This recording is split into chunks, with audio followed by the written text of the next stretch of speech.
Before there were courts and modern laws, justice could be a terrifying spectacle.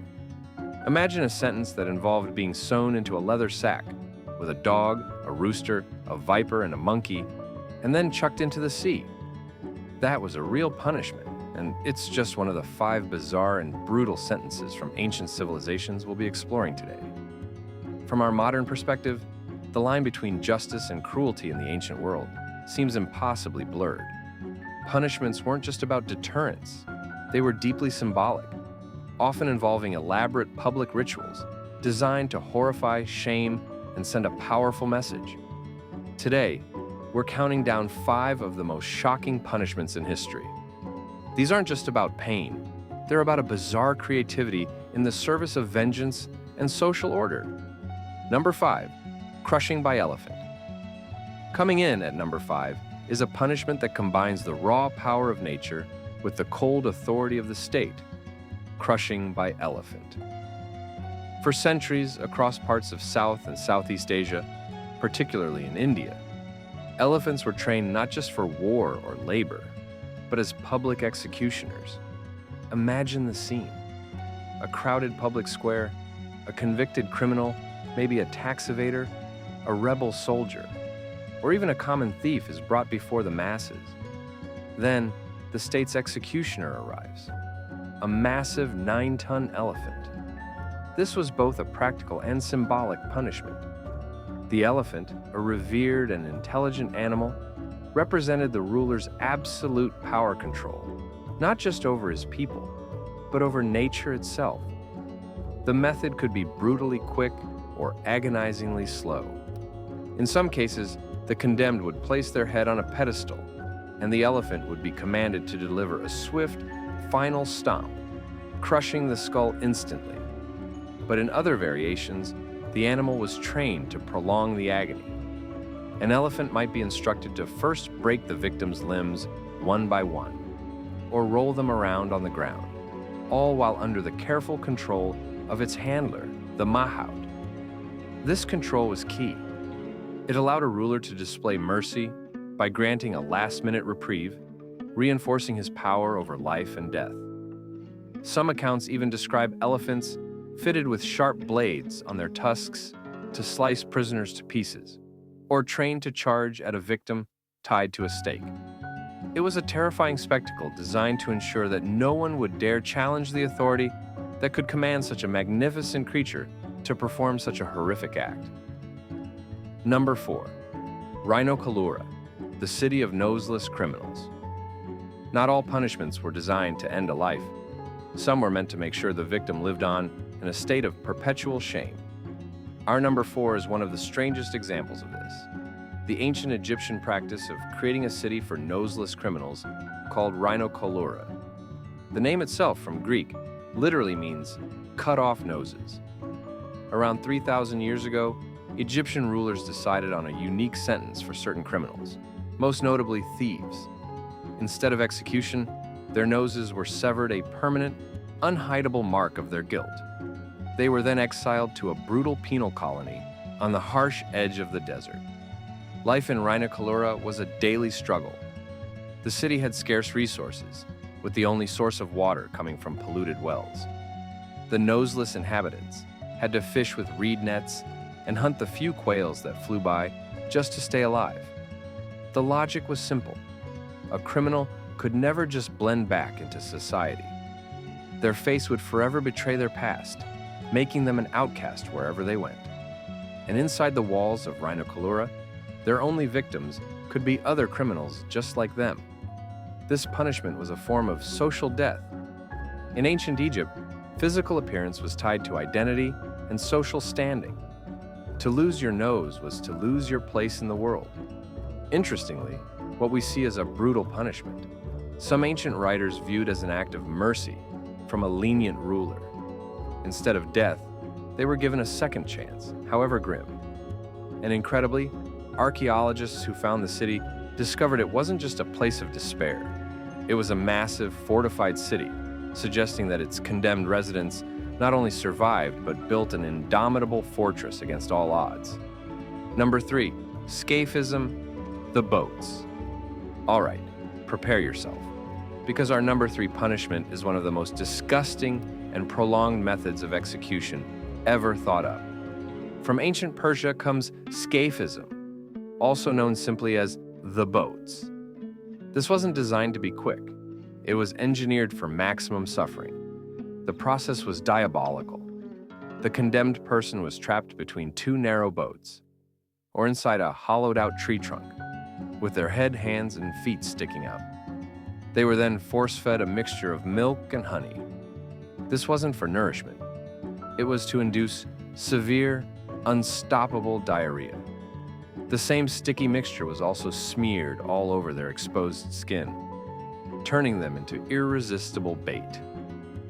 Left floating in a stagnant swamp or exposed to the hot sun, the real torture began. The stench of the honey and the accumulating filth inside the boat would attract swarms of insects. Flies, wasps, and other vermin would begin to feed on the person's flesh, laying eggs in their wounds. The victim was kept alive for as long as possible. Each day, their torturers would return to force-feed them more milk and honey, prolonging the ordeal. Death would eventually come, but only after days or even weeks of unimaginable agony. The final cause could be a combination of dehydration, septic shock, and being literally eaten alive from the inside out as maggots and worms infested the festering body.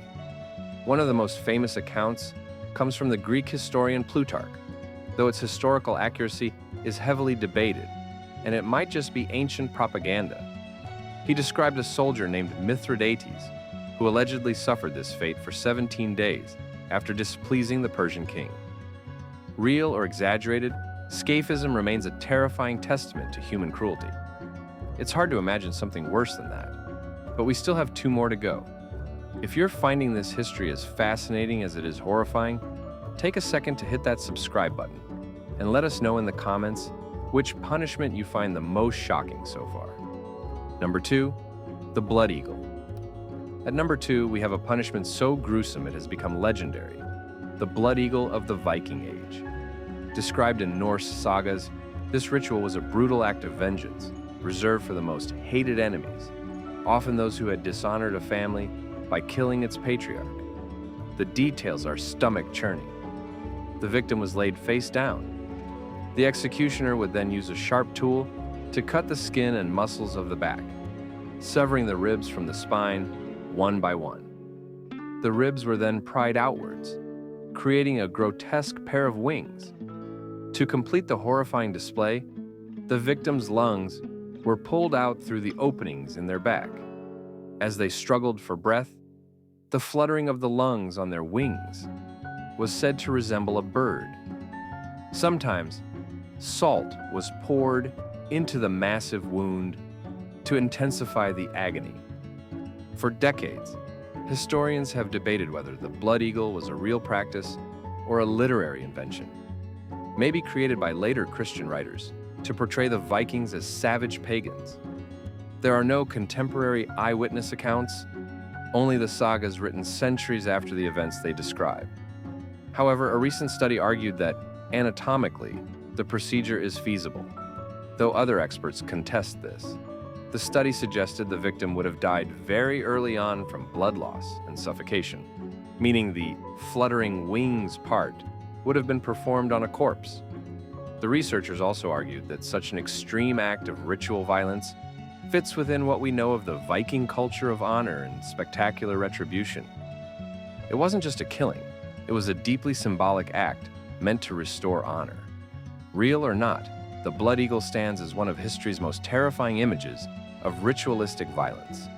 Number 1, Poena Cullei, the sack of beasts.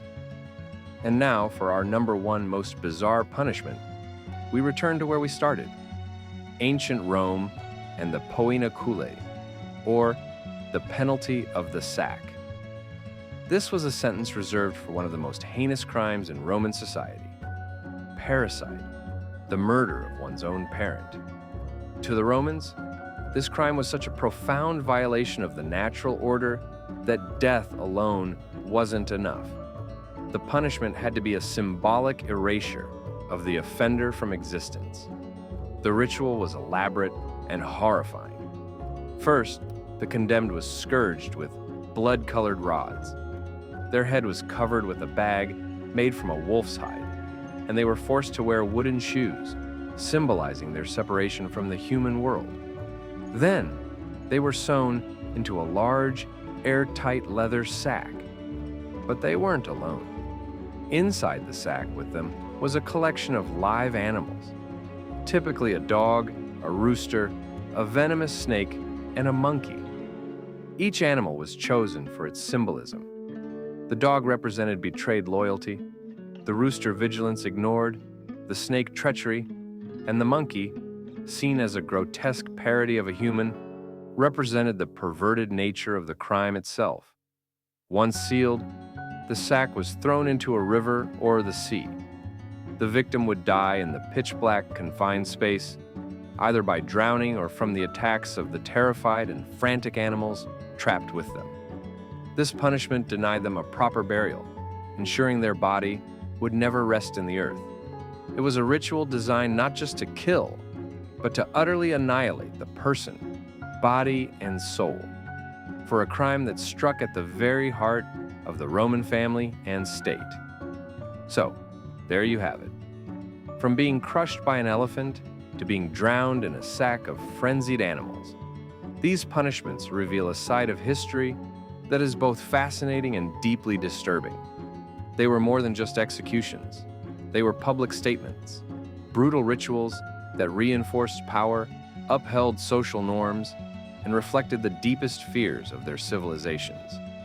While our modern justice systems have moved far away from such graphic spectacles, looking back reminds us how our understanding of crime, punishment, and human dignity has evolved.